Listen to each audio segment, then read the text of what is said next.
Living with ADHD often feels like being stuck in a whirlwind of emotions, self doubt, and external criticism and internal criticism.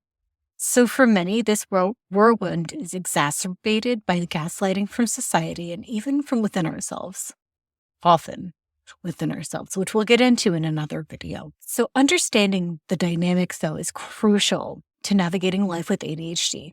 So let's explore how society and self-gaslighting affect those with ADHD and offer practical advice on managing those challenges.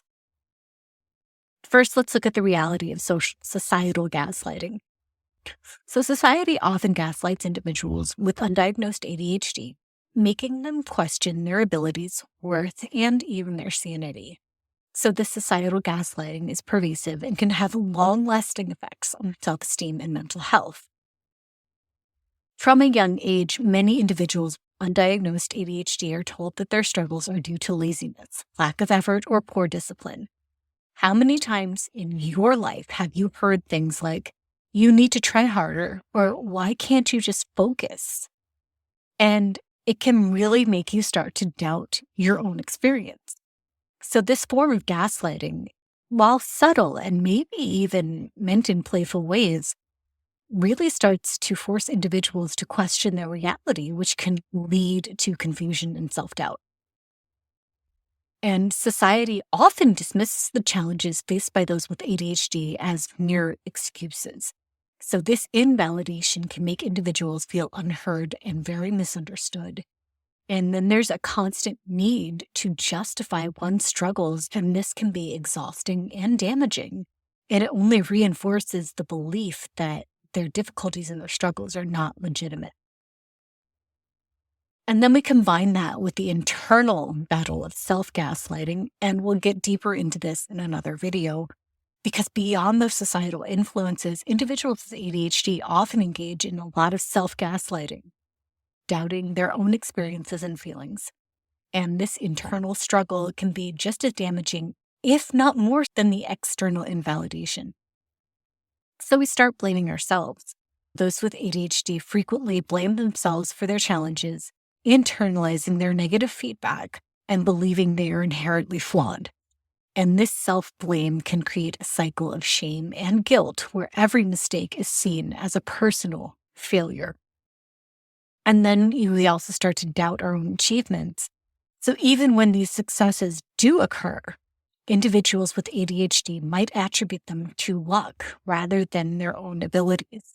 And this imposter syndrome, which can be a bitch, can prevent them from recognizing and celebrating their accomplishments, perpetuating this sense of inadequacy. So while the impacts of societal and self-gaslighting are profound, there are strategies to combat these negative influences and build a more positive self-image. Number one is education and awareness. Educating oneself and others about ADHD is a powerful tool in combating gaslighting. Understanding that ADHD is a legitimate neurological condition can help invalidate the false narrative imposed by society. And we share accurate information, which can also help others become more supportive and hopefully less judgmental. You should also seek professional support if it's needed. Therapists and ADHD coaches can provide valuable guidance and validation.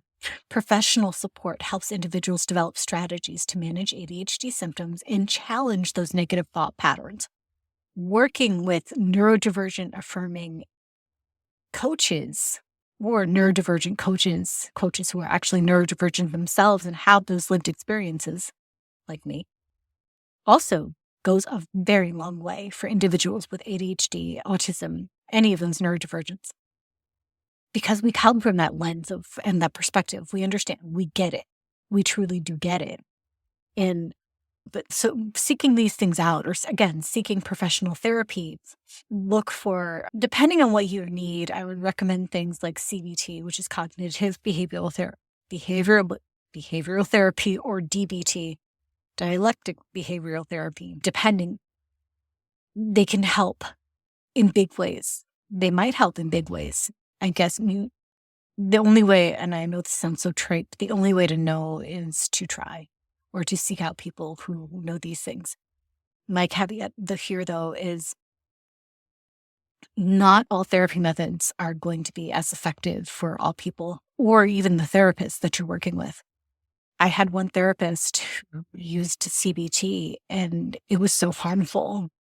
And I would walk out of my sessions feeling like 1,000 times worse than when I did walking in. And it was just one of those things. It's like, therapy is not supposed to feel like this. Not all the time.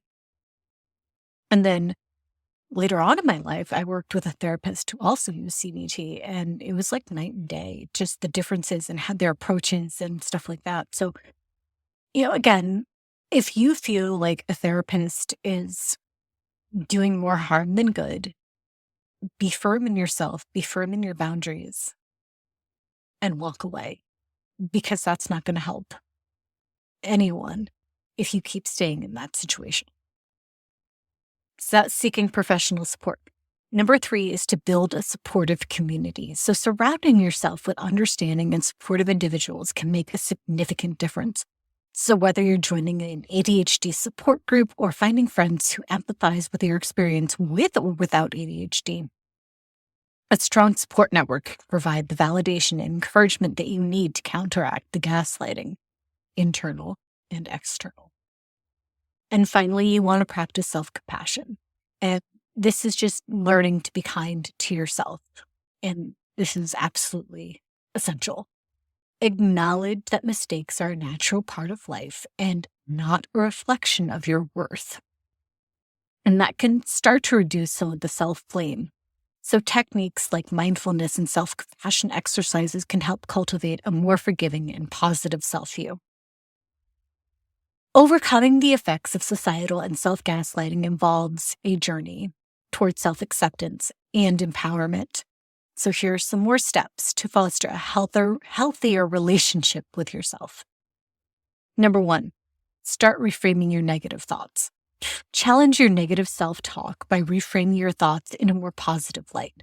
So for example, instead of thinking, I can never get anything right, try, I'm doing my best, and it's okay to make mistakes.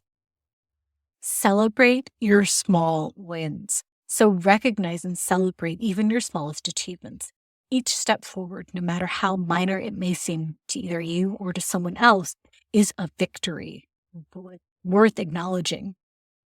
This practice can help build confidence and restore a positive self-image. Number 3, set realistic goals. Setting achievable goals and breaking those tasks into manageable steps. By focusing on what can be accomplished rather than what seems overwhelming, individuals with ADHD can experience a sense of progress and accomplishment. If you want a 4th, I would suggest a daily gratitude practice. Find something to be thankful for every single day. It'll start to shift your world and your perspective bit by bit. So navigating self-doubt, shame, and gaslighting is a significant challenge for individuals with ADHD. Society's misconceptions and our own internal struggles can make life feel like an uphill battle or a never-ending roller coaster with endless loops, twists, turns, and downhills. But through education, professional support, community, and self-compassion, it's possible to combat those negative influences and build a more empowering narrative. Remember, acknowledging and validating your experience is the first step towards self-acceptance and resilience.